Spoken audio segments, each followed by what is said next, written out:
नमस्ते दोस्तों, आप सभी का एक नए वीडियो में हार्दिक स्वागत है। आज की इस वीडियो में हम लोग यानी महत्तम समापवर्तक और एलसीएम समापवर्तक के महत्वपूर्ण क्वेश्चन को सीखेंगे, जो कि रेलवे के किसी भी एग्जाम में इन सभी क्वेश्चन को बार बार पूछा जाता है। तो आपसे रिक्वेस्ट है कि वीडियो को पूरा देखिएगा और अच्छा लगे तो लाइक जरूर कर दीजिएगा। और पहला क्वेश्चन है, दो संख्या का महत्तम समापवर्तक 4 है और लघुत्तम समापवर्तक 150 है। अगर इनमें से एक संख्या 25 है तो दूसरा संख्या क्या होगा? तो इसका एक सूत्र होता है कि बहुत इंपॉर्टेंट होता है। देखिए, जो संख्याएं होती हैं यानी कि संख्या a इंटू बी बराबर किसकी होता है? एलसीएम और इंटू एचसीएफ के गुणनफल के बराबर होता है ना। यहाँ पर जो संख्याएं होती हैं यानी संख्या कितना होता है? संख्या होता है a इंटू बी बराबर एलसीएम इंटू एचसीएफ। तो यहाँ पर अब क्वेश्चन को हम सॉल्व करते हैं। देखिए, यहाँ पर दिया गया है महत्तम समापवर्तक 4 है, यानी कि महत्तम समापवर्तक 4 है तो हम 4 लिख देते हैं। और यहाँ पे लघुत्तम समापवर्तक यानी कि एलसीएम कितना दिया गया है? यहाँ पर है 150, तो यहाँ पर 150 लिख देते हैं। बीच में इंटू है तो इंटू कर देते हैं। और यहाँ पर उनमें से एक संख्या 25 यानी कि पहली संख्या ए है और दूसरी संख्या बी है। तो यहाँ पे पहली संख्या 25 दिया गया है, तो यहाँ पे 25 इंटू हमको दूसरी संख्या निकालना है, तो हम यहाँ पे दूसरी संख्या की जगह बी लिख देते हैं।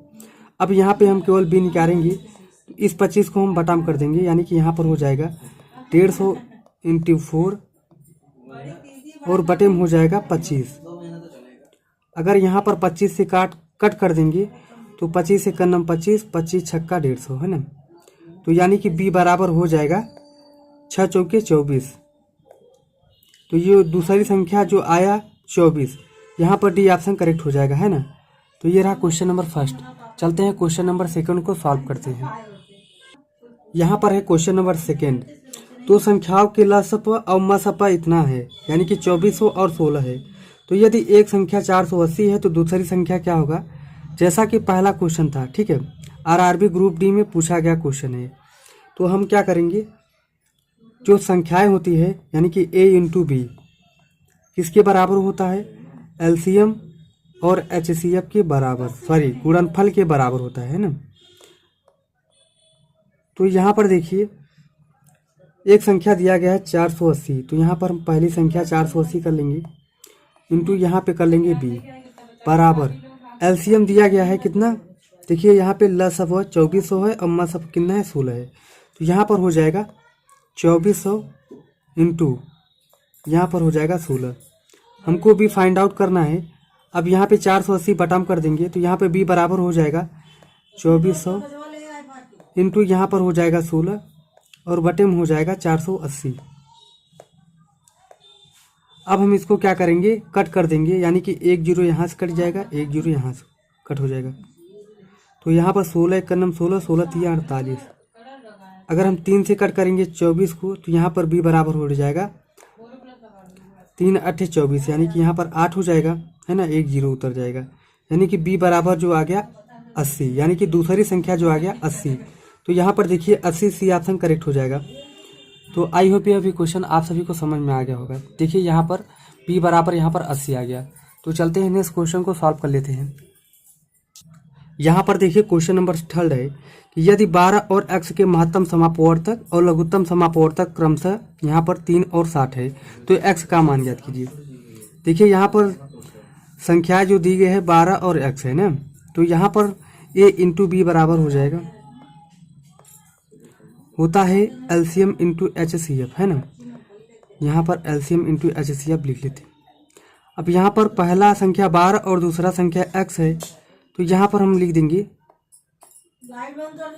12 इंटू एक्स बराबर यहाँ पर हो जाएगा एलसीएम कितना दिया गया 3, यहाँ पर 3 हो जाएगा इंटू यहाँ पर देखिए एचसीएफ दिया गया है 60, तो यहाँ पर हम 60 लिख लेते हैं। तो हमको x बराबर निकालना है, यहाँ पर x बराबर कर देंगे 3 इंटू 60 बटा यहाँ पर हो जाएगा 12, तो यहाँ पर 12 कर लेंगे। अब इसको हम कट कर देंगे तो 12 का नंबर 12 हो जाएगा, 5 बार में कट जाएगा 60। तो यहाँ पर जो फाइनली x बराबर आया है 5 तिहाई 15, है ना। तो x बराबर जो आया आंसर वो 15 हो जाएगा, यानी कि ए ऑप्शन बिल्कुल करेक्ट हो जाएगा।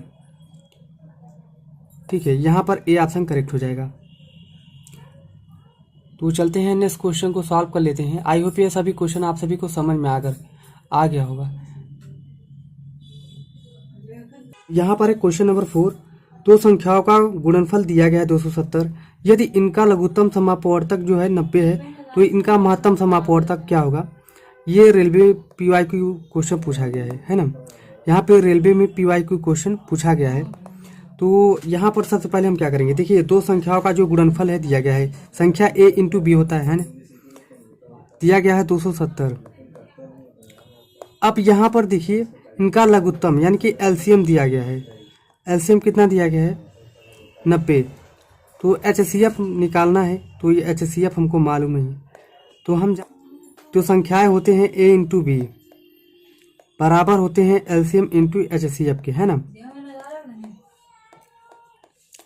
जो संख्याएं हैं यहाँ पर दिया गया है 270, तो हम यहाँ पर क्या करेंगे 270 लिख देंगे बराबर LCM दिया गया है 90, यहाँ पे 90 लिख देंगे इंटू HCF नहीं, HCF निकालने के लिए कह रहा है तो यहाँ पर हम x मान लेंगे।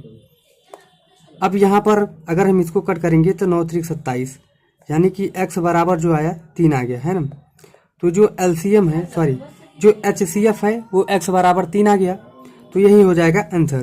तो यहाँ पर देखिए A ऑप्शन करेक्ट हो जाएगा, यहाँ पर A ऑप्शन करेक्ट हो जाएगा। तो आई होप यह क्वेश्चन भी आप सभी को समझ में आ गया होगा। यदि अच्छा लग रहा हो तो लाइक जरूर कर देना।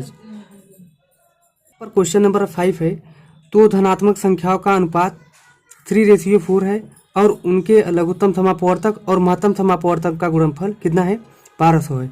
तो संख्याओं का योग ज्ञात कीजिए। तो हम जानते हैं यहाँ पर क्वेश्चन नंबर 5 है, तो धनात्मक संख्याओं का अनुपात 3:4 है और उनके लघुत्तम समापवर्तक और महत्तम समापवर्तक का गुणनफल जो है 1200 है। तो संख्याओं का योग ज्ञात कीजिए। तो हम पहला संख्या मान लेते हैं 3x, है ना। तो पहला संख्या 3x मान लेते हैं और दूसरा संख्या कितना मान लेंगे 4x। तो कह रहा था कि लघुत्तम समापवर्तक का गुणनफल है, यानी कि यहाँ पे 4×3 यानी कि हो जाएगा 3x इंटू यहाँ पर हो जाएगा 4x बराबर हो जाएगा कितना 1200। तो यहाँ पर हम 1200 लिख लेते हैं।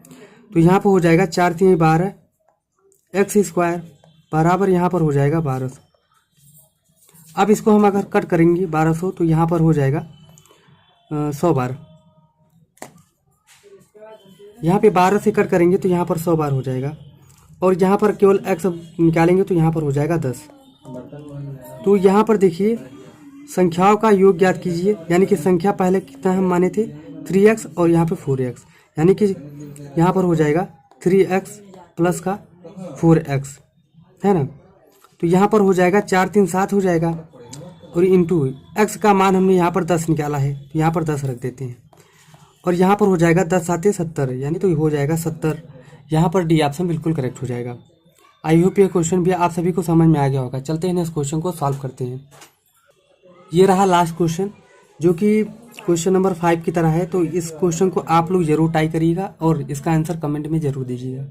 तो वीडियो अच्छी लगी हो तो लाइक जरूर कर देना और मिलेंगे नेक्स्ट वीडियो में। चैनल को सब्सक्राइब जरूर कर देना।